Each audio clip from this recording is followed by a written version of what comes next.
Namaste, Pranam, Gita Dhyana. Om Parthaya Pratibodhitam Bhagavata Narayanena Swayam Vyasena Gratitam Purana Munina Madhye Mahabharatam Advaitamrutavarshinim Bhagavatim Ashtadashadhyayinim Ambatva Manusandadhami Bhagavad Gite Bhavatveshinim. O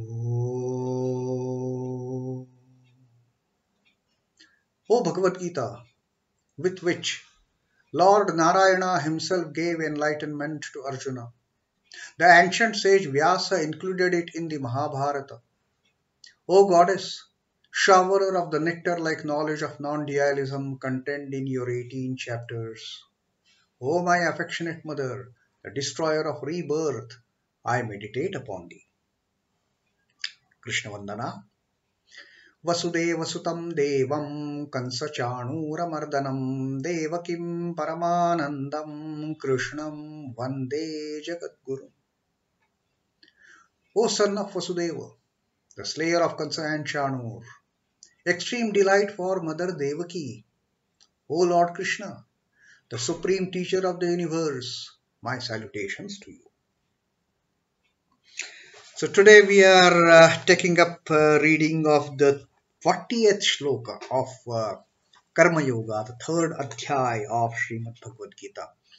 Sri Krishna is continuing his teachings by way of removing the doubt from Arjuna's mind. Arjuna has asked that what is it that, although unwilling, makes a person get into sinful acts? They don't want to, but as if they are forced to do. And what is it that makes them do all those kind of sinful activities which result not only in their downfall, but even at times the self-destruction? And Sri Krishna beautifully is answering his query, is clearing his doubts by way of all these explanations from the 37th Shloka onwards. That how this desire and anger, and also the related negativities, desire and the related negativities like anger, born of Rajoguna, how they are the most sinful, how they are the all consuming, like all devouring, like a wildfire. They will just wipe out everything, these two things, the desire, anger and related negativities, which are born of Rajogu. They envelop our self. This desire, it envelops our self like the fire getting covered with the smoke, like the mirror getting covered with the dust, and we can't see our own reflection in that mirror. So much of dust has accumulated on the surface. And as the embryo is covered by the womb, like that, the desire, it just covers. It creates that barrier of clearing the self so clearly, the S capital, so clearly. And Sri Krishna says the covering, this covering of desire which results from delusion of Maya has to be clean. Now Sri Krishna says that what is the place of this desire in our physical system as such? We, a person, a man, a woman as such. Now where is the what is the position of this desire as far as the physical system of a person is concerned? Now Sri Krishna is even clearing off that particular notion. He gives all full complete explanations, and that's why he is called the supreme teacher. He doesn't leave any stone unturned. When he's talking about desire, now he's talking all about desire. Now Sri Krishna says, indriyāṇi mano buddhir asyādhiṣhṭhānam uchyate etair vimohayatyeṣha jñānam āvṛitya dehinam. Now, Sri Krishna talks about the standing of this desire in our physical system as such. He is explaining part by part. Krishna says, indriyāṇi, the senses. Senses which are stimulated by the desire. The senses, manaha, buddhihi, indriyāṇi, mano buddhihi. The senses, the mind, and buddhi, the intellect. These three, its asyādhiṣhṭhānam uchyate. These three are called as its seat. That is where this desire resides in our body, in our physical system. The desire resides in our senses, in our mind, and our intellect. That is the root. That is where this main culprit is hiding for that matter. Indriyāṇi manaha buddhi asyādhiṣhṭhānam uchyate is called the seat. It is called seat of the desire. The senses, the mind, and the intellect. Etair, by these, vimohayati, deludes. By this gets deluded. What? Eṣha, this. Jñānam, āvṛitya. Jñānam is wisdom. āvṛitya, enveloped. Like the fire getting enveloped by smoke, the mirror getting enveloped by dust, the embryo getting enveloped by the womb. This, the Atman, the self, the real entity is getting āvṛtam, enveloped by dehinam, this embodied, the one who is residing, who is dwelling inside. Dehinam, deha is body. Dehinam, one who resides inside. This body is not the permanent feature, but dehinam, the one who stays inside, that is permanent. And even that gets covered because the desire is said to be, the seat of this desire is said to be the indriyāṇi, the senses, mano, buddhi. And this clouds, this covers, this envelopes the self residing, the wisdom of the self residing in this body. The senses, the mind, and the intellect are said to be its seat. By these, it deludes man by veiling his wisdom. His wisdom gets totally covered, and then he loses his sense of discrimination. He doesn't know what is right, what is wrong. He just knows, I want to fulfill my desire through my senses, reaching the sense objects.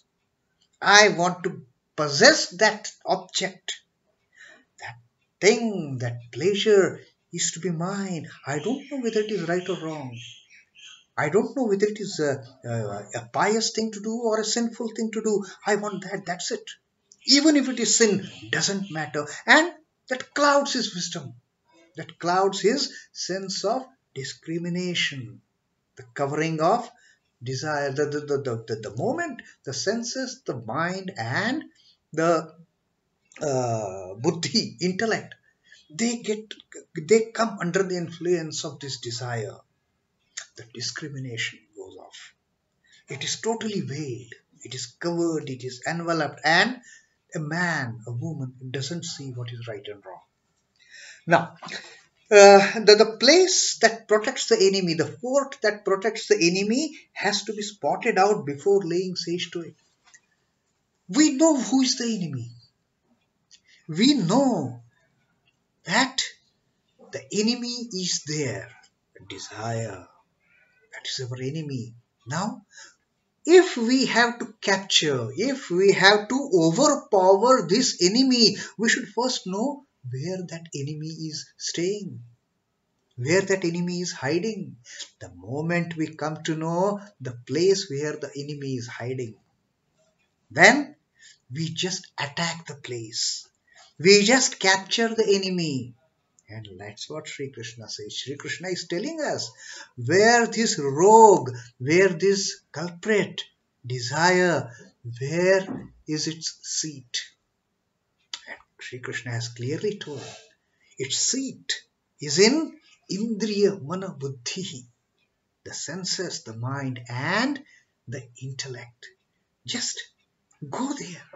See that this desire is hiding there and clouding the wisdom, clouding the discrimination. Just go at these three places and you will find the culprit. You will find your enemy. He has captivated the senses, mind and intellect, this desire. Perforce he makes them serve his base pleasures. So this desire, all these sinful acts is the result of this desire, making a person serve the base pleasures. The mind is meant to cogitate on covetous concepts. The moment desire is set in, through these three seats, it has completely captured the senses, the mind, and the intellect. Now what? Whatever that desire says, these three have to just follow. Oh, and the indweller inside is helpless because indweller is nirgun, nirakar. The senses, the mind, and the buddhi, the intellect, they are the only medium to make this self happy, but they are under the grasp of desire. What can they do?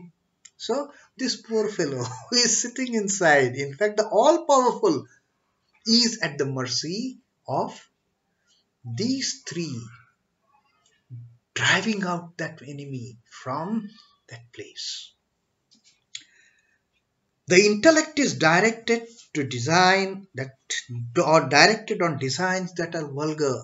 So everything, the senses, the mind, the intellect, everything goes in the wrong direction just to fulfill that lust and greed.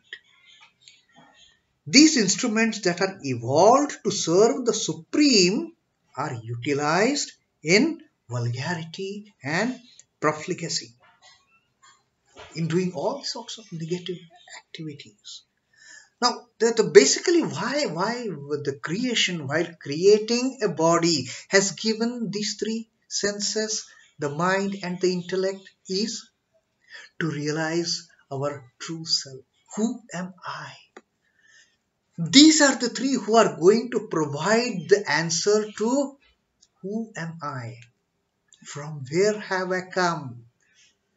Where am I going? These three are going to provide the answers, but instead, desire having taken possession of these, we forget the three basic questions and we get into the basic lustful missions, the basic profane activities, instead of finding out answers to that profound truth. So that is what Sri Krishna has told us. Where this fellow is, has made its base, where it has made its capital, where it has made its throne, it has captured our desires, our senses, our mind, and the intellect. Indriyāṇi, mano, buddhir, they have his wretched desire has, and that this wretched desire born out of Rajogun, it has captured us, and that is the greatest enemy. Now Sri Krishna has told us the place where this enemy is hiding. It is up to us now. Sri Krishna is beautifully explaining how to get rid of it. He has even shown us that hideout. Now it is up to us to drive away this demon, this biggest enemy of desire born out of Rajogun. What Sri Ramakrishna's teaching will go with this particular shloka, Swami Chidbhavananda ji has narrated here. The mind directed to sensuous things is like a holy man living in the midst of hooligans. A very holy person. But he lives in the midst of hooligans. Now, what is the use of his being a holy man if he's surrounded by all those nonsensical people around him? Slowly, he will also get influenced by them. Or, Sri Ramakrishna says, he gives another example, or like a wealthy man living in a slum. Now here a wealthy man living in a slum, Sri Ramakrishna is not talking in a derogatory manner to the slum dwellers. But a wealthy person, if he has tremendous wealth, let him in fact use it for the betterment of these people who are suffering from poverty. Let him give away his riches in charity, but instead he is so miser that to protect his money and not to spend it, he will go and stay in the slum and start living like all other those slum dwellers. Such a miser, what is the use of creating that wealth? Better spend it on the same people that you are staying with, or do something for them. But no, he also pretending to be the slum dweller, pretending to be a person who who is as poor as them. Although he has got riches, what is the use of that richness? What is the use of that knowledge if he is not uplifting others? Rather, he also starts living like an ignorant. He also starts living like a fool. Is that the way? Arey Baba, you have so much riches, you have so much wealth. Use it for the upliftment of the slum dwellers rather than you yourself being one of them and hiding all your wealth. Nobody should take it. It is my wealth. Now I will not spare even a single penny. Like what Duryodhana had told Pandavas before deciding upon this, Mahabharata war. I won't give you even the land which can stand on the tip of a needle. That is what Sri Ramakrishna cautions. Like Sri Krishna says that how this desire as an enemy, it goes and sits in the wrong place. The senses, the mind and the intellect are meant for such a wonderful purpose. But instead, the desire comes and makes these as its seat. It is like the holy man staying in the company of hooligans, of the wretched, and losing all his holiness. The wealthy man becoming one of the poorest of the poor, most miserly, staying like those slum dwellers themselves, rather than the real purpose of these three, the senses, the mind, the intellect, is to elevate us from this physical plane, to transcend, to know the supreme, to transcend, to know who we really are, who I am, the self, the God, the ultimate reality. Instead, we become like these two that Sri Ramakrishna has said, that we downgrade ourselves, leading to our downfall, leading to our self-destruction.